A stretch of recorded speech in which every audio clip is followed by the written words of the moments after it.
ગાંધીનગરમાં drone technology દ્વારા મચ્છરજન્ય રોગો સામે ઝુંબેશનો પ્રારંભ કરવામાં આવ્યો છે. જન આરોગ્યની નવી દિશા પણ મળી છે. ત્યારે ગાંધીનગર મહાનગરપાલિકા દ્વારા આજે ડ્રોન ટેકનોલોજીનો ઉપયોગ કરીને મચ્છરજન્ય રોગો સામે એક અભિનવ ઝુંબેશનો પ્રારંભ કરવામાં આવ્યો છે.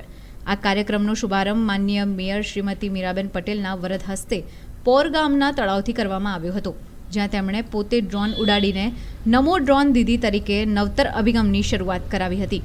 આરોગ્ય વિભાગ દ્વારા મેલેરિયા, ડેન્ગ્યુ અને ચિકનગુનિયા જેવા મચ્છરજન્ય રોગો સામે લડવા માટે અત્યાધુનિક ડ્રોન ટેકનોલોજી અપનાવવામાં આવી છે. ખાસ કરીને ચોમાસાની ઋતુમાં વરસાદને કારણે ઠેર ઠેર પાણી ભરાવાને લીધે મચ્છરોનો ઉપદ્રવ વધે છે. આરોગ્ય વિભાગની ટીમો દ્વારા નિયમિતપણે મચ્છર ઉત્પત્તિ સ્થાનો દૂર કરવામાં આવે છે અને દવાનો છંટકાવ પણ કરવામાં આવે છે. પરંતુ મોટા તળાવો, ઊંચી ઇમારતો, છત, સુએજ કેનાલ, ખુલ્લી ગટર, કન્સ્ટ્રક્શન સાઇટ્સ, રોડની ઓફસાઇડિંગ, ખુલ્લી પાણીની ટાંકીઓ, ગંદા પાણીના સ્ત્રોત, ખાડીઓ અને જળકુંભથી ભરાયેલ જગ્યાઓ જેવી દુર્ગમ વિસ્તારોમાં જ્યાં માણસ દ્વારા પહોંચવું શક્ય નથી, ત્યાં આ કામગીરી મુશ્કેલ બને છે. આ પડકારનો સામનો કરવા માટે હવે ડ્રોન ટેકનોલોજી દ્વારા મચ્છર ઉત્પત્તિ સ્થાનો શોધવા અને દવાનો છંટકાવ કરવાનો કાર્યક્રમ શરૂ કરાયો છે. આ શુભારંભ પ્રસંગે deputy mayor Shri Natwarji Thakor, standing committee chairman Gaurangbhai Vyas, શાસક પક્ષના નેતા અનિલસિંહ વાઘેલા, આરોગ્ય સમિતિના chairman Shri Shaileshbhai Patel, vice chairman Shri Sanket Panchasara, નાયબ municipal commissioner Shri J M. Bhoraniya તેમજ અન્ય કાઉન્સિલરો પણ ઉપસ્થિત રહ્યા હતા. આ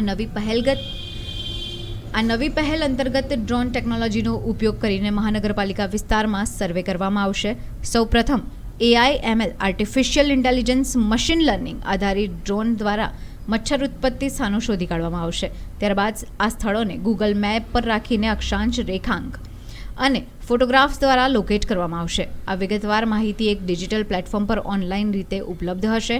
આ માહિતીના આધારે સાઇટની સફાઈ, ખુલ્લા પાત્રોની નિકાલ અથવા લાર્વિસાઇડનો છંટકાવ જેવી આવશ્યક કામગીરી માટે ગ્રાઉન્ડ ટીમ અને ડ્રોન ટીમને સ્વયં સંચાલિત રીતે કાર્ય સોંપવામાં આવશે.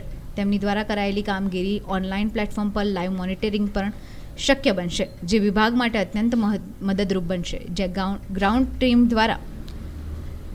ટીમ દ્વારા છંટકાવ શક્ય નહીં હોય તેવા વિસ્તારમાં મેટા ડ્રોન દ્વારા છંટકાવ કરવામાં આવશે.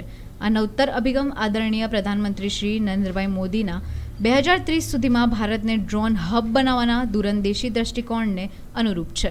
તે સરકારના મેલેરિયા નાબૂદી મિશન 2030 તેમજ વાહકજન્ય રોગોને નિયંત્રિત કરવાના પ્રયત્નોને નોંધપાત્ર વેગ આપશે. આ અનોખી પહેલ આરોગ્ય વિભાગના રોગ નિયંત્રણના પ્રયાસોને મજબૂત બનાવશે અને ગાંધીનગરને મચ્છરજન્ય રોગો મુક્ત બનાવવામાં અત્યંત મદદરૂપ થશે.